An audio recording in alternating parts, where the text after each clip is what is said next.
All right, welcome everyone to this fourth translate module. Once again, we're going to be taking simple short stories in English and attempting to translate them into very natural sounding Spanish. So we have our first example here, and if you'd like, you could pause the video and have a quick read through it. Now, it's important that we do these together. So once you watch and go through the video, the next thing would be to download the text file and see if you could repeat it, but this time on your own.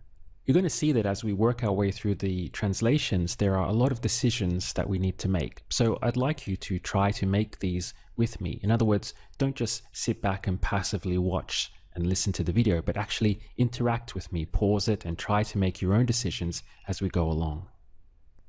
Here's our first paragraph then. It says, Javier is not a happy person. He has been unemployed for more than a month, but he has still not said anything to his wife and children because he feels too embarrassed. He feels lost. So we start here with Javier is not a happy person. So the first decision to make here is this word is. We need to decide between ser or estar.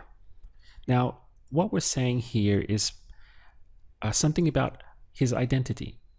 We're not saying that he's unhappy this morning, right? We're saying that it's implying that in general, he's not a happy person. So for this reason, we're going to go with ser, which we use for identity. So this is going to become Javier no es. And then a happy person would be, say, una persona feliz. Next, we move on to quite a sophisticated sentence. There's a lot of things to consider here. It says, he has been unemployed for more than a month, but he still has not said anything to his wife and children because he feels too embarrassed. Now, the first thing that we're going to tackle is actually here, more than a month. This is going to go at the beginning of the sentence, and we're going to use the hace formula. So in Spanish, what they would say is it makes more than a month. So hace, it makes, and then more than a month would be más de un mes. So it makes more than a month that he has been unemployed. Now here we have he has been. The word been forces us into a decision again about ser or estar. Now, being unemployed or employed, your job is part of your identity. So it's not an emotion, right? It's not a feeling or a sensation being employed. It's part of belongs to your identity. So again, we go with ser. So he has been would be ha sido. And then the word for unemployed is desempleado. So we have desempleado.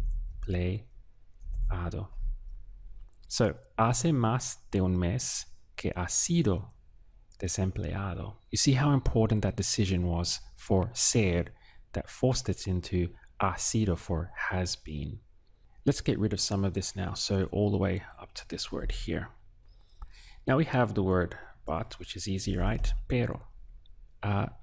He still has not said anything to his wife. Okay, so the word still is going to come first here because it sounds more natural. So todavía. And we'll get rid of this. He has not said anything to his wife. The verb we're working with here is decir, right? Because it's in the past and it's the have past. So todavía no ha dicho nada,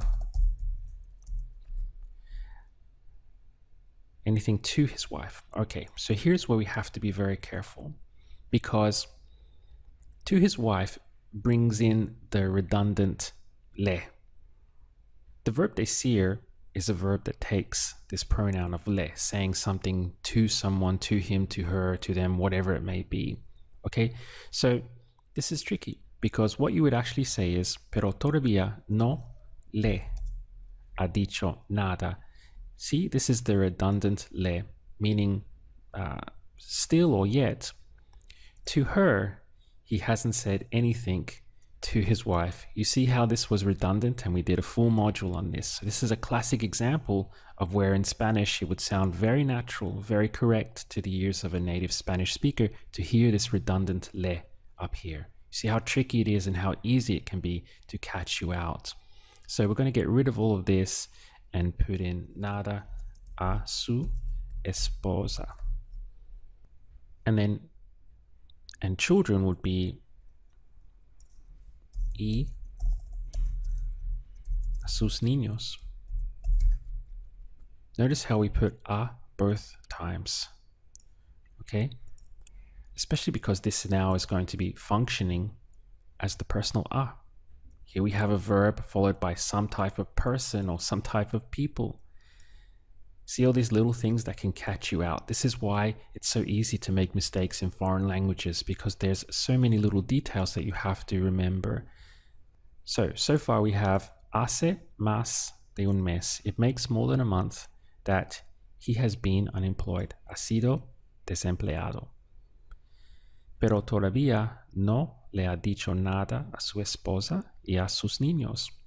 But still, to her, he hasn't said anything to his wife and to his children because he feels too embarrassed. Okay, so we have porque. Now he feels is se siente, like this. It's reflexive. He feels himself too demasiado, and then embarrassed would be avergonzado, like this. Finally, he feels lost. We're going to use this se siente once more. So se siente lost would be perdido, like this. So here we have the first paragraph with a very complicated sentence in the middle.